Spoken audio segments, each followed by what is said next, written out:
Pembahasan kali ini kita akan membahas mengenai berpikir sejarah. Berpikir sejarah ini maksudnya adalah bagaimana cara pandang sejarawan dalam melihat peristiwa-peristiwa sejarah. Untuk apa? Untuk mampu menuliskan peristiwa sejarah secara baik dan benar. Nah, pada kali ini cara berpikir yang akan kita bahas adalah cara berpikir sejarah secara diakronik. Materi pokoknya, yang pertama, konsep diakronik dalam sejarah. Kedua, bagan diakronik. Yang ketiga, contoh topik sejarah. Dan yang keempat, kronologi serta contoh peristiwanya. Nah, diakronik ini secara konsep, pengertiannya adalah dari segi bahasa, yaitu dari bahasa Latin, yang berasal dari dua kata, yaitu kata dia yang berarti melalui, kronik yang berarti waktu. Secara umum atau secara istilah, diakronik ini artinya adalah mengutamakan dimensi waktu dengan sedikit memperhatikan keluasan ruang. Nah, model diakronik digunakan dalam ilmu sejarah sehingga pembahasan tentang suatu gerak dalam waktu dari kejadian-kejadian konkret menjadi tujuan utama sejarah. Dengan demikian, model diakronik merupakan model yang dinamis, artinya memandang peristiwa dalam sebuah transformasi atau gerak sepanjang waktu. Untuk lebih jelasnya, silakan anak-anak ibu lihat bagan diakronik yang ada di dalam layar. Terlihat di dalam bagan ini, yaitu panah ke atas menunjukkan waktu dan panah ke samping menunjukkan ruang. Waktu yang ditunjukkan adalah 1990, 2000, 2010, dan 2020. Untuk ruang, topik yang akan dibahas di sini adalah mengenai MAN 1 Kota Bukit Tinggi. Ini contohnya saja ya. Nah, jika kita berpikir diakronik, artinya kita harus melihat apa-apa saja peristiwa yang terjadi di MAN 1 Kota Bukit Tinggi dari tahun 1990 sampai 2020. Sehingga bagan hasilnya adalah bagan berbentuk horizontal.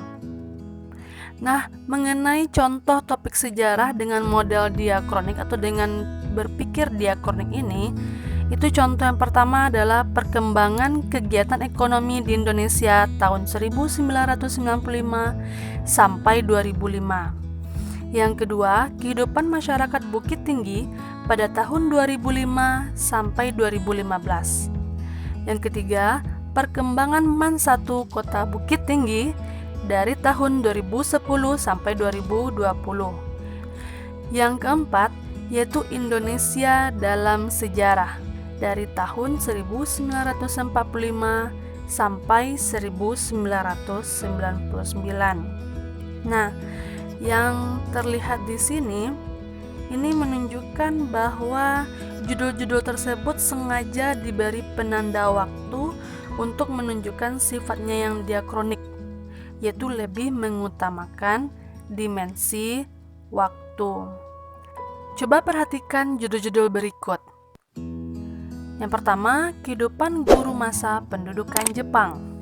Apakah ini termasuk judul-judul atau topik yang bermuatan diakronik? Jika kamu berpikir ini bukanlah topik yang bermuatan diakronik, ini adalah kurang tepat. Yang benar, judul ini juga bermuatan diakronik. Apa buktinya? Yaitu masa pendudukan Jepang. Masa pendudukan Jepang ini itu adalah unsur waktu dalam judul tersebut. Begitu juga dengan perkembangan politik Indonesia masa Orde Baru. Nah, masa Orde Baru ini juga menunjukkan unsur waktu. Jadi dalam judul itu tidak harus unsur waktunya itu berbentuk angka. Boleh seperti masa ini atau masa Hindia Belanda atau masa Orde Lama atau masa Reformasi, itu juga boleh. Itu juga menunjukkan unsur waktu. Nah, kalau gaya pemerintahan Presiden Soekarno, apakah ini juga merupakan judul yang bermuatan diakronik? Jawabannya tidak. Kenapa? Karena tidak ada unsur waktu dalam topik tersebut. Nah, semoga anak-anak ibu bisa lebih memahaminya ya. Dimensi waktu merupakan unsur penting dalam ilmu sejarah. Penentuan waktu sangat penting sebagai batas tinjauan kerangka gerak sejarah. Dimensi waktu juga perlu dibuat batasan awal dan akhir yang disebut kurun waktu atau babakan waktu secara berurutan atau kronologis. Nah, kronologis ini merupakan urutan peristiwa sejarah yang telah terjadi. Nah, apa guna kronologis ini?